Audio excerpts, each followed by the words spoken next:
Hi, and welcome to another video by Jimthecarguy. Okay, today we're going to be changing the rear brake rotors and pads on this Kia Rondo. Now, all the 2007 to the 2010 are the exact same procedure. All right, so let me explain what tools we're going to need, and then we'll go through step by step and we'll get this job done. We're going to take off this portion here of the caliper. We're going to take out that 14 millimeter there and this 14 millimeter here. But before we do that, we're going to push that piston back into the bore as far as it can go, because we want to check to make sure that this slide pin and this slide pin are working properly. That could be a little bit stiff, but we want to make sure that they're not frozen. Next thing we're going to do is we're going to come up underneath here, and we're going to take out that 14, I think it's a 14 millimeter bolt there, and then we need to come up underneath here, and as you can see, or maybe you can't see, this is where the other 14 millimeter bolt is, right up inside there. So we're going to need to take out this bolt here.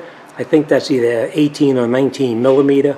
We're going to unscrew that nut right there, and we're going to pull this strut rod here out of the way.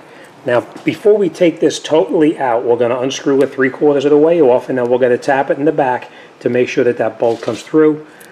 And we are also, when we're doing that, we're actually going to hold that bolt right there. I think that's 17 millimeter back there to keep it from rotating. So, all right, let me show you the tools you're going to need, and then we're going to get started. All right, obviously we're going to need some light so we can see what's going on. You know, my favorite light is this OTC Spectrum light. They work beautifully. We're going to need an assortment of screwdrivers, a pry bar, some rust buster or any kind of chemical to loosen up rust, a hammer, a set of metric sockets, a short extension, and even a shorter extension. What was it for? 3/3? Oh, okay, this one here we're not going to need. That was for the other side because I needed to remove the slide pin and it was frozen. A centering bar to actually put the unit back together. A driver like this just in case you cannot get the screws out of the rotor. A very long ratchet. The longer the handle, the better. A 17 millimeter wrench. Some kind of a file or sandpaper to clean up any kind of rust, a driver such as this to loosen up those Phillips head screws we talked about, and a pry bar like that to push that piston back in. And of course on this one we are going to use an air gun, we are going to use some synthetic brake grease, some Never Seas, and some brake cleaner. So all right, let's get set up and let's get started. Okay, first thing we're going to do is we're going to take our pry bar and we're going to come in the back right over here, right through this little portion right here, and we're going to push this piston is going to be pushed back into the bore. The caliper is going to come this direction, and that brake pad is going to stay right there.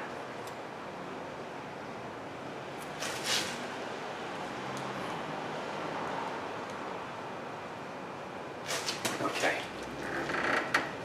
And that's pushed in about as far as it's going to go. Now the reason we're going to check these slide pins here is to make sure that these slide back and forth and they're not frozen, but I can tell you already they are clear. They are a little stiff, but they do slide back and forth pretty freely. We are going to clean these up and we're going to lubricate them so it'll slide easier, but you can see it does slide. A little tight, but it does slide. Next thing we're going to do is we're going to take out that 14 millimeter bolt there and there.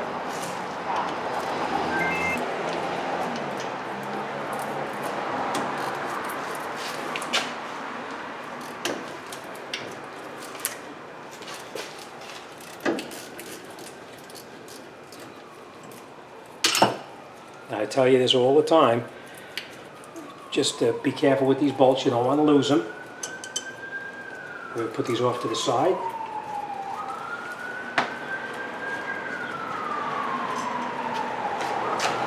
And we're just going to take our caliper and we're just going to relocate it out of the way right now.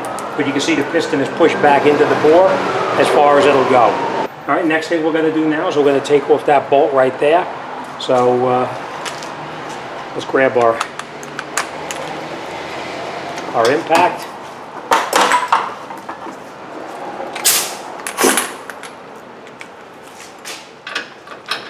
I'm going to take off that bolt right there.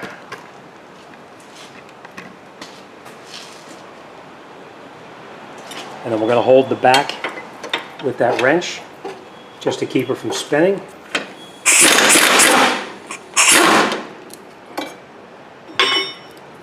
Alright. Now remember I told you before, if that bolt is frozen inside here or it doesn't move freely, do not take a hammer and bang on here because you're going to damage the threads. Take the nut, screw the nut back onto it just like this. You take your socket, put your socket over the bolt like that, and you hit it. I'm going to trade spots here.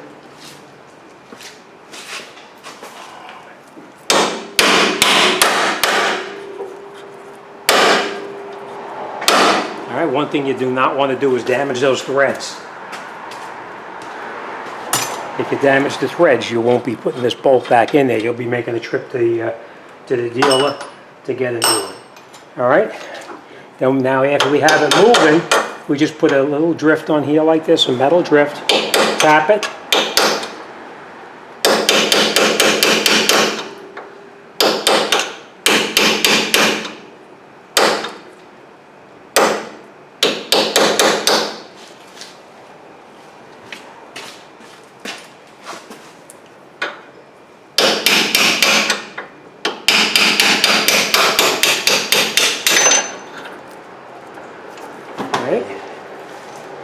Now, make sure when your bolt comes out, you don't lose this washer here because that needs to be on there. Alright, now we'll take our punch out like this. And now that moves fairly easy. It's not really that tight. You get in here with a screwdriver like this and just pry it. And you see how it moves? It'll pop up just like that. And now you have access to both this bolt here and that bolt underneath there. And that is where the other bolt is located, right in there. And now we'll take out that bolt right there, and we're going to take out the other 14mm up on top, and we're going to take that mounting bracket off. Now to get these bolts out in the back here, you may need a short extension such as this, or you could even use a deep socket if you wanted to. And then we're going to take out the bolts. We're just going to loosen them for now. We're not going to take it out yet.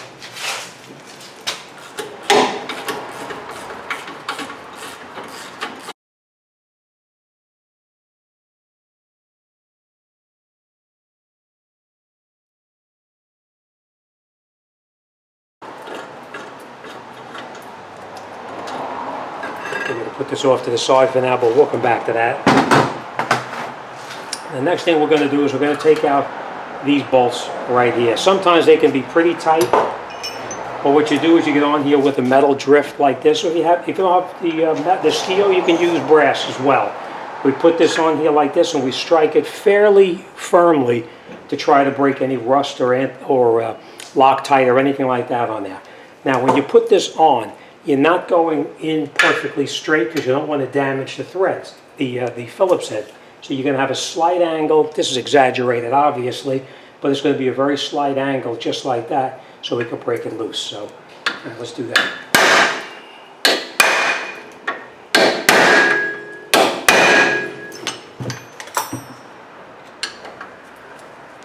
Okay. And when you hit them like that, usually it breaks any kind of rust loose that are holding those in there.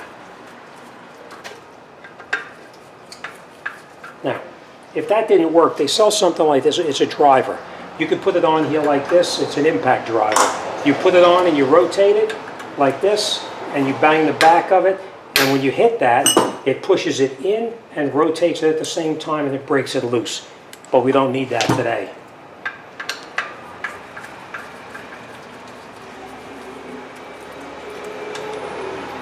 Put this off to the side as well. And the last thing we're going to need is, you see there's a little piece right here, there's a little boot. We need to reuse that little boot as well. That's how you get in to adjust your parking shoes in the back. So we need to hold on to this as well. And then we'll just take our rotor off. Okay. Now you see the face right in here? If you take this off and this is all rusted in the back right here, you're going to need to clean all that rust off in the back here so it doesn't interfere with the brake rotor and cause a pulsating feeling. But this is nice and clean, so we're not going to have to worry about that. This is our replacement, and you're going to line it up with these two screws right here. And there's only one way you can go on, so you can't make a mistake. The screws have to line up, and then you're perfect. All right, now I am going to clean that off with brake cleaner, just so you know.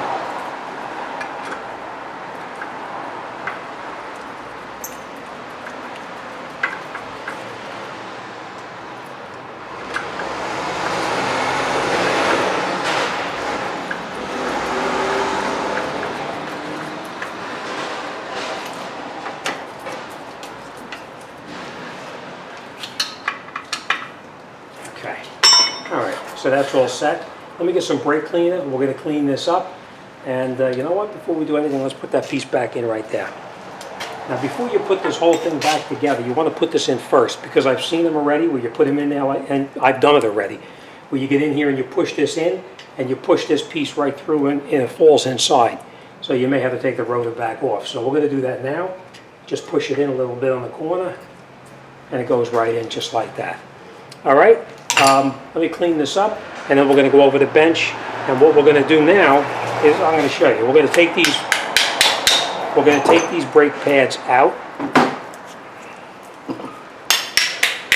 just like that. We're going to put them off to the side, and we are going to change the hardware kit. This is the hardware kit. You just get underneath here with the screwdriver, just like that. We pry it off, like this, and like this, and if this is rusted inside here, which you can see quite a bit of rust on this one, you're going to need to clean this up right inside here. I'm going to take this off and do it on the wire wheel, but if you can't, you could take a file such as this. You come in here with the file and you clean off the rust on here, just like this, to clean all that rust off of there, because rust is your enemy. All right, make sure you get that all cleaned up really well. And once I get this cleaned up, we'll come back and we'll put those clips back on. And then we're going to lubricate these slide pins here. You know what? Let's do the slide pins right now. Take each one out one at a time. You have a little brake cleaner on a rag. Clean it off. You need to get this clean. You take a little bit of the synthetic grease or brake grease, whatever you have. You lubricate it. And then you put it back in just like this here. Now, you see right on the top that little lip right there? You want to push it so that that rubber boot pops right back up onto that lip, just like that. And now you see, it slides nice and easy. And this one, not so easy. All right, so we're going to pull this out. And we're going to do the same thing on this one. Some brake cleaner. We're going to clean it all off just like this.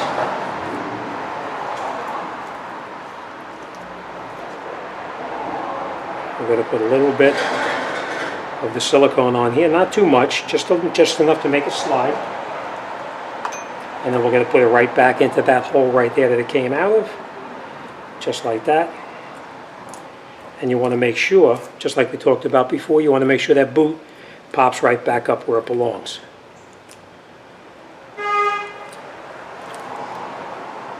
See how it slides nice and freely now? And the boot popped right back up. See? That's the way it's supposed to be. All right, so I'm going to take this over, clean this up, and then we'll come right back. Okay, so now that we have everything cleaned up, we're just going to put a very little bit of a bead of silicone on the mounting surface where that bracket is going to connect onto. Just like that.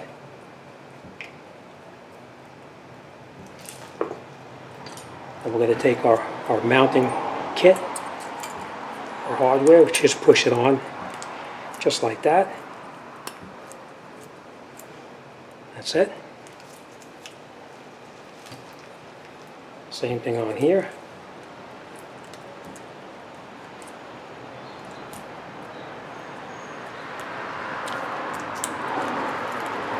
All right. I'm just going to tap this down to make sure it's in all the way.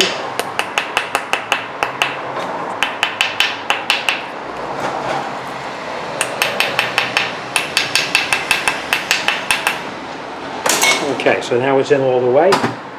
I just want to point out one more thing to you as well.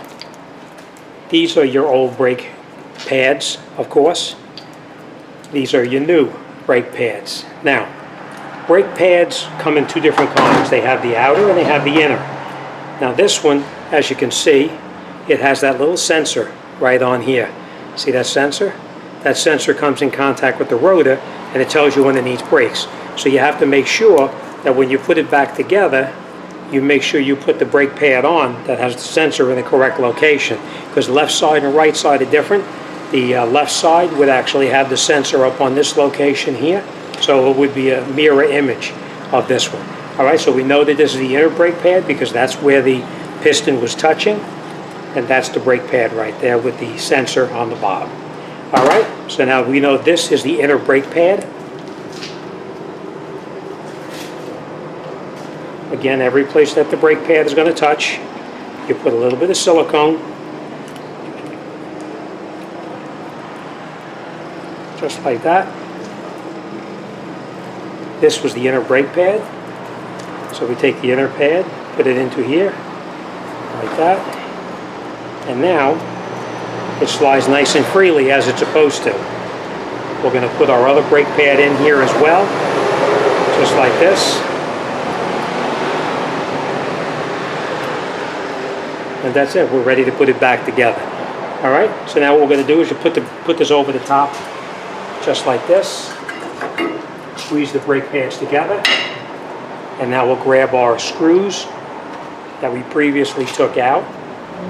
We're going to put a little bit of anti-seize on these because they are a little bit rusted.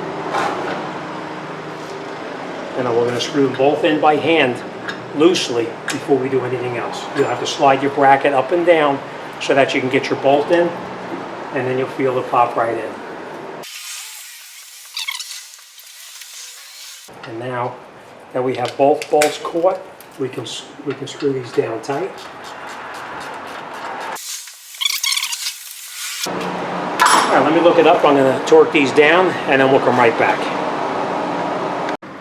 Okay, and that is how we tapped it back in. We put the centering bar on here, or a long punch, whatever you have, and tapped it all the way through. And now we'll put that nut back on here, and we'll tighten that up. All right, now we're going to screw that nut back on here. Now again, there's torque specs on this too. I'm just going to air gun this in for now, and then I will look it up and torque that in to the proper foot-pounds.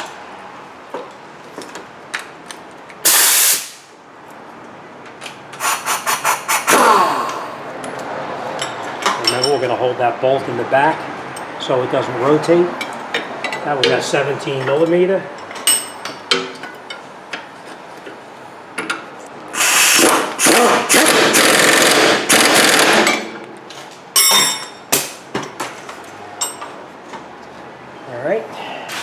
The next thing we're going to do is we're going to reattach our caliper. We'll hang our caliper back on here. We're going to lubricate every place that the brake pad is going to touch the caliper. So we'll continue with that.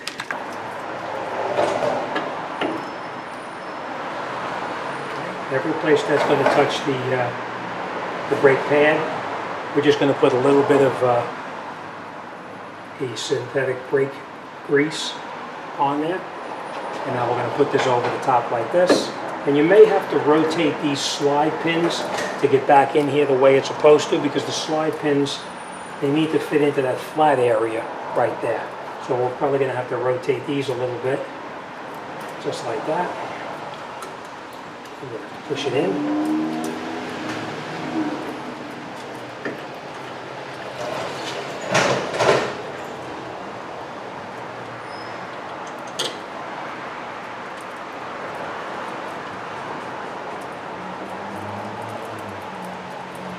You're going to catch them both by hand before you do anything. And again, remember I said about rotating it? We're going to need to rotate that slide pin like this so that the flat part fits up into this flat part right up in here. Just like that.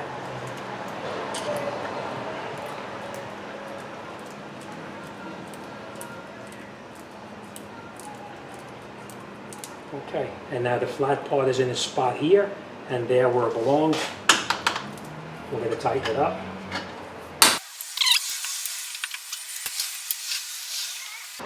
All right, well, that's it. Let me bring you in there. We'll talk about the backs. Okay, so what we did is we put our new rotor on. We reinstalled our 2 screws.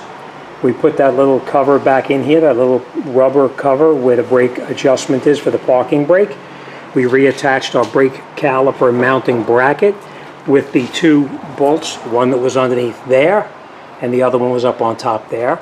We tightened this up, we torqued it down to proper foot-pounds. We also tightened up the top bolt up here, the other bolt on the back of the bracket. We reinstalled the bolts that hold the caliper to the mounting bracket, and we lubricated every place that the brake pad is going to touch, whether it's here, here, or on the piston itself. We installed new hardware, and we lubricated everything that the pad touches. So now if we get in the car, we'll pump this brake pedal up, and the pedal will come right up on top. Okay, so that's it. Backs are all done. All right, as always, thanks for watching. See you on the next one.